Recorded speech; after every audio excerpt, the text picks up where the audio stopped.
Hello dear students, स्वागत है आपका प्रेप आइडिया में। लेकर के मैं हाजिर हूँ डेली के 5 खबर।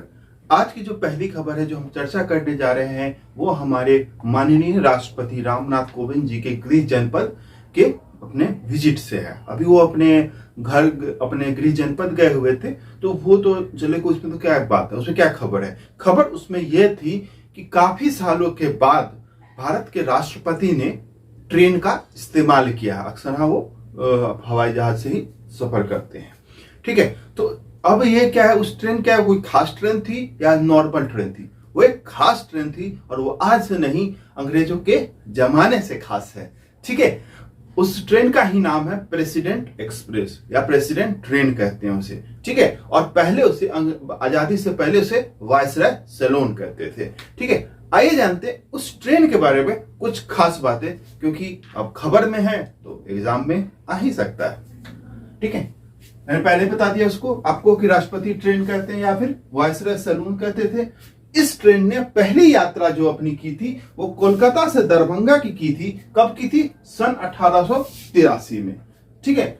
उसके बाद इसमें 1950 में आजादी के बाद जो पहली यात्रा की इस ट्रेन ने वो 1950 में की थी और देश के प्रथम राष्ट्रपति डॉक्टर राजेंद्र प्रसाद ने दिल्ली से कुरुक्षेत्र की यात्रा की थी। उसके बाद भी कभी यदा कदा करते रहे हमारे राष्ट्रपति महोदय लोग, जैसे कि 1977 में नीलम संजीवा रेड्डी साहब ने किया था। 2006 में भारत के जो राष्ट्रपति थे डॉक्टर एपीजे अब्दुल कलाम साहब, जो कि अपने सिंप्लिसिटी और डाउन टू अर्थ नेचर के कारण जाने जाते थे, उनको जब देहरादून जाना था आईएमए के परेड में हिस्सा लेने के लिए, तो दिल्ली से देहरादून के लिए उन्होंने ट्रेन को ही चुना था।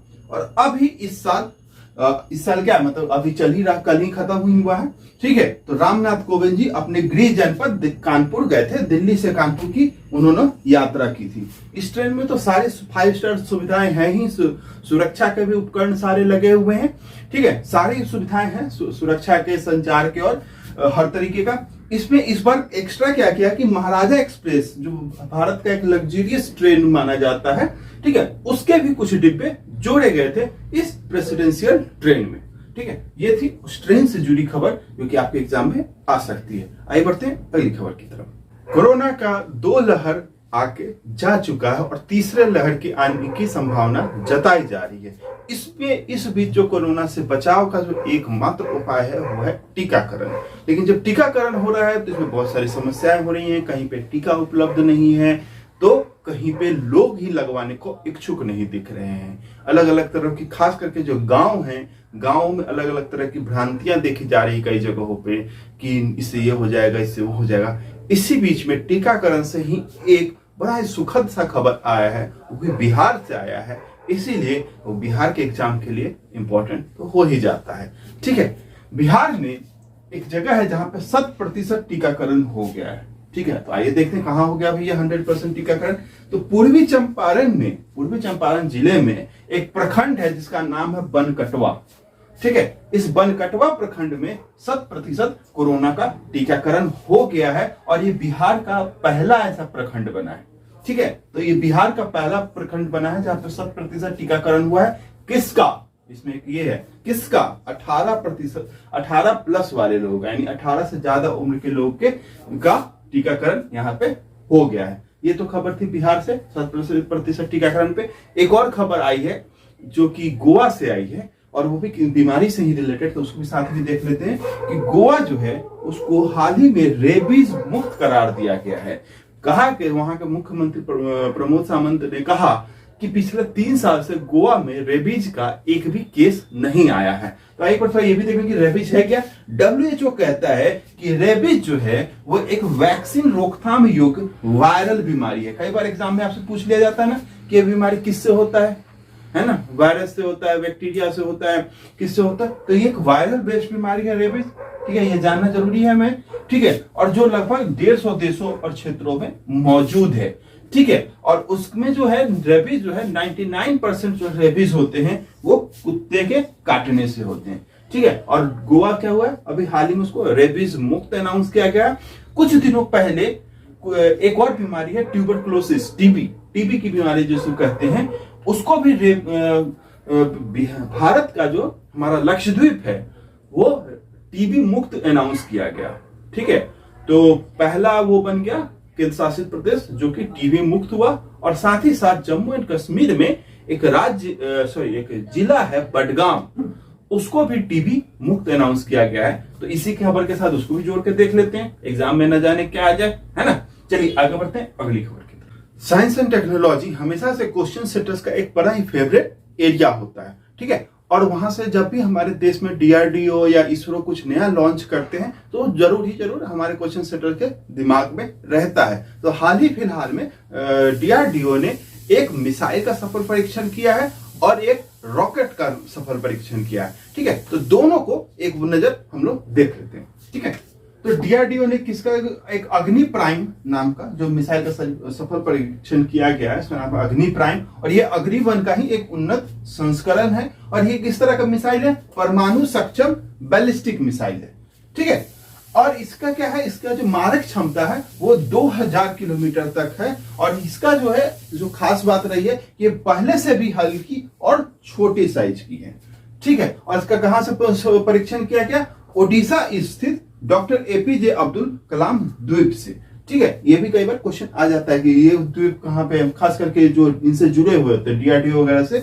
उसके बाद डीआरडीओ ने पिनाका नाम के एक रॉकेट का भी सफल परीक्षण किया। ये कहां से किया, तो ओडिशा के ही चांदीपुर से किया। और ये इसकी खासियत क्या रही पिनाका की, ये स्वदेशी रूप से विकसित रॉकेट है और इसकी जो मारक क्षमता है ये 45 किलोमीटर तक के लक्ष्य को जाके आराम से भेद कर आ सकता है।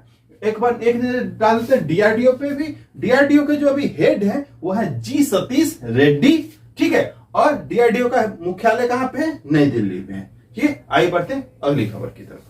उद्योग को बढ़ावा देने के लिए इंडस्ट्रियल कॉरिडोर्स की क्या महत्ता होती है, हमने पिछले वीडियो में देखा है। हमने ये भी देखा कि भारत में 5 इंडस्ट्रियल कॉरिडोर्स की पे काम चल रहा है, उसकी परियोजना पे काम चल रहा है। उसमें हमने ये भी देखा था बिहार में कहाँ उसका केंद्र होगा। अगर आपने वो नहीं देखा तो उसका वीडियो का लिंक नीचे डिस्क्रिप्शन बॉक्स में दिया हुआ है, जरूर देखें। अभी जो इंडस्ट्रियल कॉरिडोर की बात करने जा रहे हैं वो इंटरनेशनल इंडस्ट्रियल कॉरिडोर का ही है, ट्रेड कॉरिडोर है, जिस पे काम 2002 से चल रहा था। और इसी हफ्ते पहला खेप भारत के लिए इस कॉरिडोर के थ्रू आ रहा है, इसलिए खबर में बना हुआ है। तो आइए चल के देखते हैं कि इस कॉरिडोर के बारे में कुछ जानकारी और इसके क्या लाभ है, कौन कौन से देश इसके सदस्य देश हैं, ठीक है। इस परियोजना का नाम है INSTC, international north south transport corridor, ठीक है। ये 2002 से शुरू हो गया था, ठीक है। इसका खासियत क्या है, भारत के लिए क्या खासियत है, ये यूरोप को भारत से जोड़ता है। जिससे पहले मैंने बताया आपको कि फिनलैंड से अभी पहला खेप आ रहा है, तो इसका लाभ क्या होगा उस पे एक नजर डाल लेते हैं। जैसे अभी जो फिनलैंड से पहला जो भारत के लिए खेप आ रहा है, एक फिनिश रसद कंपनी है, वहां से जो आ रहा है वो रूस, इसी कॉरिडोर के थ्रू रूस, अजरबैजान और ईरान होते हुए आ रहा है, और वो 22 दिनों के अंदर में भारत पहुंच जाएगा। यदि वही चीज अगर स्वेज नहर, जिसपे हमने पहले भी स्वेज नहर पे भी हमने बात की थी, उसकी इंपॉर्टेंस पे भी बात की थी, ठीक है, उसका भी वीडियो है, उसका भी लिंक नीचे डिस्क्रिप्शन बॉक्स में दे दिया जाएगा, देख लीजिएगा आप लोग, ठीक है। अगर स्वेज नहर और बाकी यूरोपीय देशों से होते हुए जो अभी तक जो हमारा रास्ता बना हुआ था उससे यदि आता तो लगभग 40 दिन, सोचिए कहां 40 दिन लगता, कहां अब 22 दिन लगेगा, ठीक है।